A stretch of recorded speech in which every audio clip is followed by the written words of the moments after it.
It's time for part 2 of this series, and since we've already laid the groundwork, we'll get right to the lecturing stuff.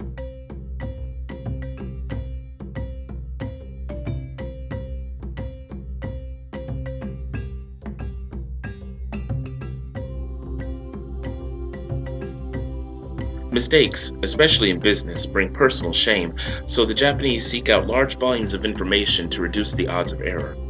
They also ask the same or similar questions multiple times to different people in different business settings to make doubly sure. You can see the lengths the Japanese go to in order to avoid personal shame. That translates into the biblical world as well, as we discussed in this vid.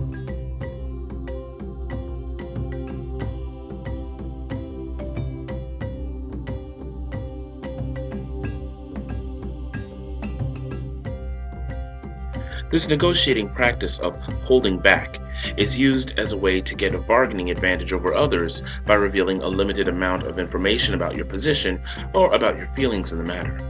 It is akin to the mindset of playing poker. You can see in this a parallel to the biblical world's idea that only your in-group was entitled to complete information. We discussed a parallel situation in this vid about whether Jesus lied to his brothers.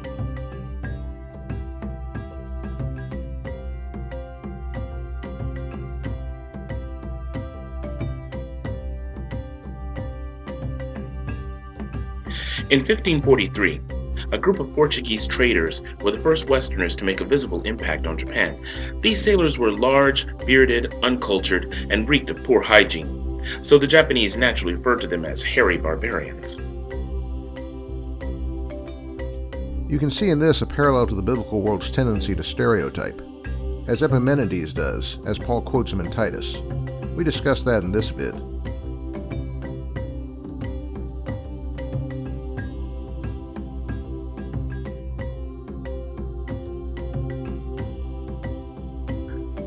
The strict, elaborate behavior etiquette system was traditionally enforced through shaming violators.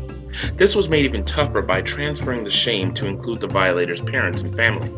Today, Guti largely concerns the etiquette of minor social responsibilities, such as gift-giving and respectful attendance of weddings and funerals. Guti can be accumulated and built up through doing unsolicited favors in your network of mutual obligations.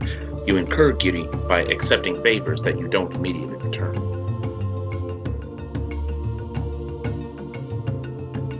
This is once again much like the client-patron relationship, and note as well the extension of the shame to parents and family.